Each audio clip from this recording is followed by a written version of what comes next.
When I was 15, we lived in England, and there was a song that got into the charts. It was called Rock Your Body by Steve Silk Hurley. And it was the first time I'd ever heard a Roland 808 drum machine.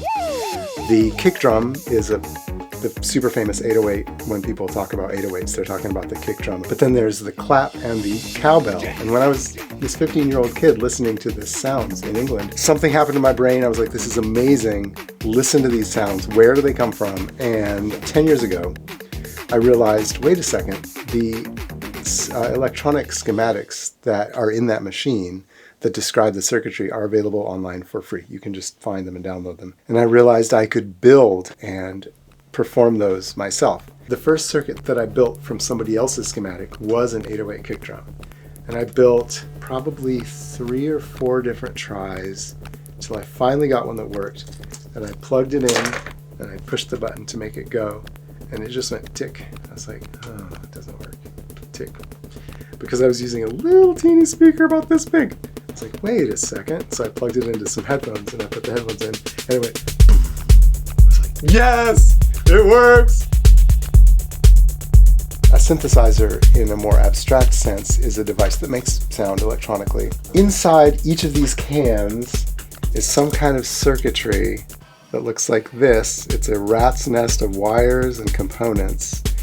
But when you put them together, sound comes out. And there's so many parameters that goes into what makes a sound like a piano or like a violin.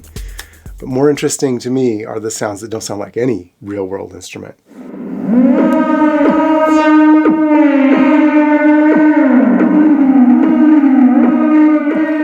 I'm always searching for that strange sound, something that's evocative, something that you can't really get with any kind of acoustic or even electric instrument.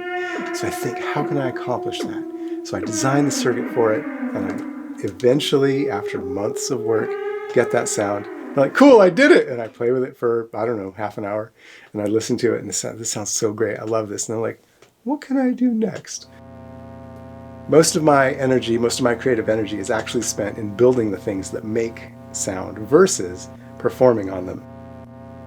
There's a very famous YouTuber called Look Mum No Computer, and he designed a sequencer that is called the Big Button sequencer. And it's a big button, and you push it, and depending on what channel is active, you can enter a drum pattern into the device's memory. And so I built one. I thought, this is great. But then it had some limitations, and I was like, I bet I could do it better. That was the first version of something called the Easy 8. And then I was like, wait a second, this is such a good design. I could probably produce these. Then we did sell probably, I don't know, 50, 80 of them. Synthesizer modules generally have a markup from their cost price of at least 200%, maybe 400%. If you do it professionally, you can afford the stuff because you're running a studio.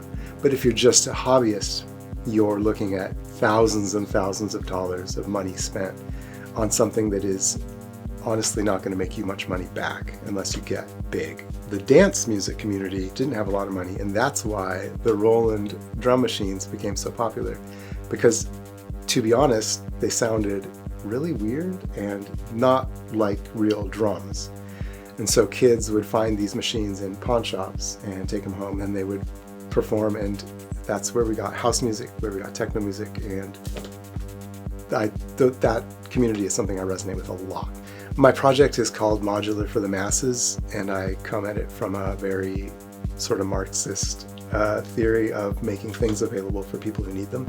And so I try to keep my costs and my prices down as much as I can.